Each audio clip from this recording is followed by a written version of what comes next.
ایک دفعہ کا ذکر ہے کہ ایک صاحب سفر میں تھے کہ راستے میں نماز کا وقت ہو گیا۔ ایک آبادی میں داخل ہوئے اور نماز کے لیے مسجد کا پتہ کیا تو قریب ہی مسجد مل گئی۔ جب نماز کے لیے مسجد میں جانے لگے تو خیال آیا کہ میں اپنی سواری یعنی گھوڑا کس کے حوالے کروں، کہیں ایسا نہ ہو کہ میری غیر موجودگی میں میری سواری اور اس پر لگی بیش قیمت زین جو کہ گھوڑے کی کمر پر باندھتے ہیں کوئی چوری کر لے۔ ابھی وہ اسی ششو پنج میں تھے کہ ان کی نظر ایک نوجوان پر پڑی جو ان کی ہی طرف دیکھ رہا تھا۔ لڑکے کو اشارہ کر کے بلایا اور کہا کہ بیٹا میں مسافر ہوں، نماز کا وقت ہو رہا ہے، کیا میرے نماز ادا کرنے تک تم میرے سامان اور سواری کی حفاظت کر سکتے ہو؟ لڑکے نے کہا کیوں نہیں، آپ بے فکر ہو کر نماز کے لیے جائیں، میں آپ کے سامان کے پاس کھڑا ہوں۔ وہ صاحب بہت خوش ہوئے اور نماز کے لیے مسجد میں چلے گئے۔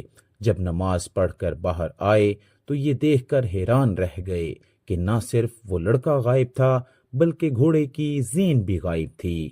خیر صبر کر کے بازار کا رخ کیا کہ نئی زین خرید لوں۔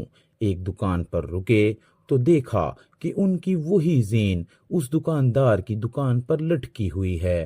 انہوں نے دکاندار سے کہا یہ زین تمہارے پاس کہاں سے آئی؟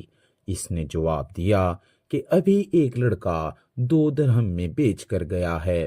ان صاحب نے اپنا ماتھا پیٹ لیا اور بولے ارے اللہ کے بندے، تھوڑا صبر کر لیتا تو یہ 2 درہم حرام نہ ہوتے۔